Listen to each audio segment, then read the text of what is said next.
So Sir Bry, for you Sir Bry, Mm, kag sa mga would-be teachers, would-be literature teachers sa future sir, mm. anong gusto mo bala nga mangin attitude nila, or do you have a message for future literature teachers towards sila gaynon? How do you want them to treat literature? How do you want them to behave towards our own language? Ano sir? Oo.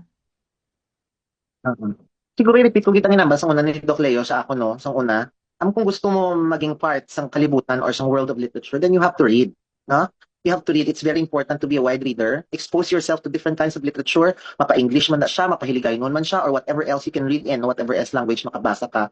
Just be a wide reader, kag basa nga basa nga basa, because anong itudlo mo si estudyante mo kung literature teacher ka, wala ka gani ka basa sang mga classic na mga tula ni Robert Frost or ni Sin Odera, no? So, or kung sino pa dira ni Edgar Allan Poe, mga stories ni Edgar Allan Poe whom I actually really love, no? Mga gothic nga mga stories ni Edgar Allan Poe. So you really have to be a wide reader, and read for pleasure, not just for compliance, not just gina-require ka, read for pleasure. Hambal nila sang mga dama ko nababatian, I mean, from the senior mentors naton nga mga tiguls naman, mamba silang, ay, hindi ka na mabasa, pocketbook, ginaano ka, nagabulok na imo nga writing niya sa mga muna-muna. But we really have good writers, nga pocketbook sila ginasulat, no? Bisan diri sa Roja City, may ara diri sang isa sa Precious Hearts Romances, na bala nga mga libro na nga novelist diri sa Roja City, nga si Juan, si Luza, no?